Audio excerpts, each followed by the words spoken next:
National highway and motorway police Gujrat میں road safety seminar کا انعقاد۔ D I G north zone Ashfaq Ahmed Khan کی ہدایت پر S S P Muhammad Nadeem کی سربراہی میں گجرات بیٹ 8 سیکٹر نارتھ 3 میں روڈ سیفٹی سیمینار کا اہتمام کیا گیا۔ تقریب کا آغاز تلاوت قرآن پاک سے کیا گیا۔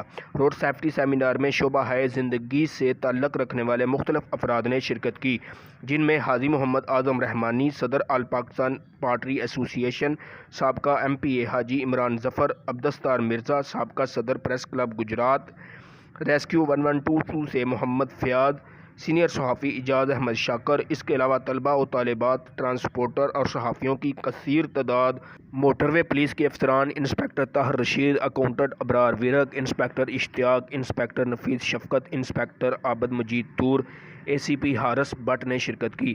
سیمینار میں حاضرین بالخصوص طلباء میں روڈ سیفٹی کا شعور اجاگر کرنے کے لیے موٹر وے پولیس کے افسر D S P Sajjad Ahmad Gondal, D S P Abbas Gondal اور senior patrol officer Muhammad Ali Shirazi نے خطاب کیا اور روڈ سیفٹی کی اہمیت پر مختلف پہلوؤں سے روشنی ڈالی۔ اس کے علاوہ سیمینار میں شریک دیگر شرکاء نے بھی خطاب کیا اور لوگوں میں ٹریفک رول کا اہتمام کرنے کے بارے میں تاکید کی۔ آخر میں مہمانوں میں آزادی شیلڈ اور تحائف بھی دیے گئے۔ اس موقع پر میڈیا سے گفتگو کرتے ہوئے سیکٹر کمانڈر نے کہا کہ پاکستان ہمارے بزرگوں کی قربانیوں کا ثمر ہے، اس لیے ہمیں ایک منظم روڈ یوزر ہونے کا ثبوت دینا چاہیے۔ ایڈمن افیسر جواد حیدر گمن نے لوگوں کا شکریہ ادا کیا۔